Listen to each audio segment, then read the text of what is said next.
In November 2021, the government of Belize and the Nature Conservancy finalized at the time the single largest Blue Loan Agreement and the Conservation Funding Agreement.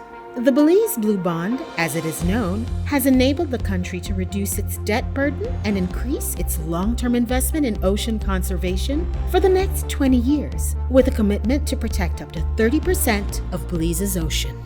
We saved $180 million in debt reduction. We saved $200 million in savings for paying that loan that we had. And over the next 20 years, we're going to be investing approximately another $180 million. I would say the intangible gain that's not seen in black and white, that's not seen on paper, is the opportunity for Belize to rebrand itself.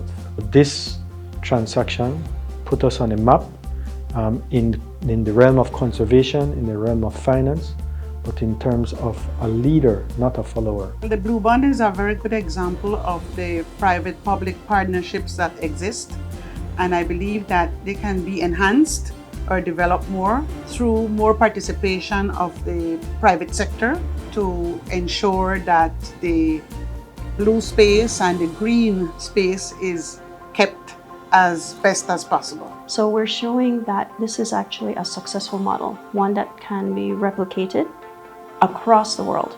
So two things have happened. First of all, is that it has increased the country's credibility, and it has attracted more investment, more donors to partner with the country to be able to continue to have these great achievements.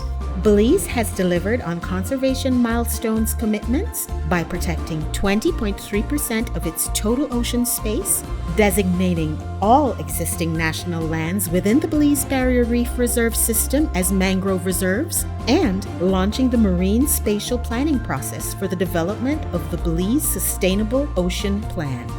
This Blue Bond contributes to the realization of the Sustainable Development Goals, specifically but not exclusively Sustainable Development Goal 6, clean water and sanitation, 14, life underwater. So the bond itself is part of Belize's commitment, and a global commitment and national commitment to realizing the Sustainable Development Goals. Of course, what this has also meant is that there are resources to be invested through public institutions, but also through community-based organizations and NGOs.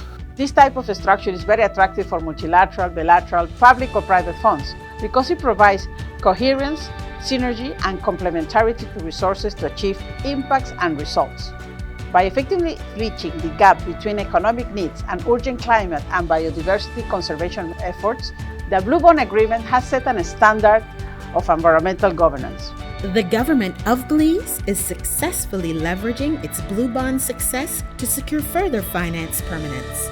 In November 2021, at COP26, the government of Belize signed a Memorandum of Understanding with WWF and TNC to commence the design of a project finance for Permanence, which focuses on the protection, conservation, and sustainable use of coastal and marine ecosystems in Belize as a part of its commitment under the Blue Bond to build a vibrant and nature-based blue economy. We are in the process of leveraging that up in the sense that, yes, there's $8 million a year that we've committed to supporting the ocean or marine conservation, but we're now coupling that with the project finance for Permanence. So that, I think, again, is an offshoot of the same Blue Loan Agreement, the funds that are committed into that, and how some of those funds can be used to actually access even more donor money for ocean conservation. The government of Belize has made conservation payments of approximately 15 million Belize dollars to date under the Belize Blue Bonds. Through the Belize Fund for a Sustainable Future, allocations to government agencies under the Government Strategic Allocation, and non-governmental organizations via the Grants Awards Program have been made to deliver on Belize's ocean conservation commitments. The bondholders of the Blue Bond are from the private sector, and so they have partnered with the public sector, which is the government of Belize, to take care or to ensure that the ocean space in Belize is kept as best as possible. But how this creates space for private sector?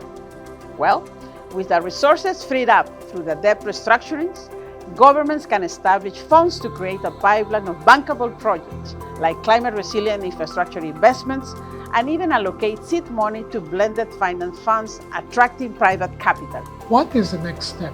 What we're looking at is the Resilient Bond Belize, which comes under the PFP, what we call the Project Financing for Permanence. By leveraging that will be able to allow us to raise large sums of money that we can then use to be able to invest in the protection, in our marine protection and our coastal. But again, it has to be people-centric. How are people going to benefit from this?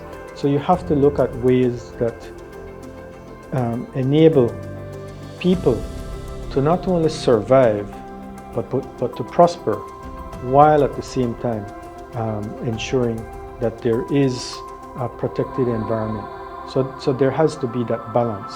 So the IDB views debt restructuring and natural capital management as a win-win. It helps government address environmental and biodiversity challenges while also creating a favorable landscape for private sector investments. Because we've always been a leader in this, in this space. But they will follow in our footsteps, and hopefully this will lead to a global transformation and enable for more climate resilience, better protection, and just overall improved livelihoods.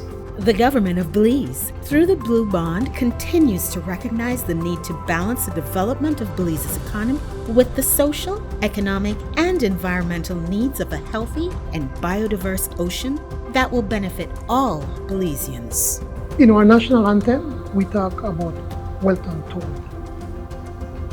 Our government has finally been able to find a way to take our nature, our wealth untold, and put it at the center of development.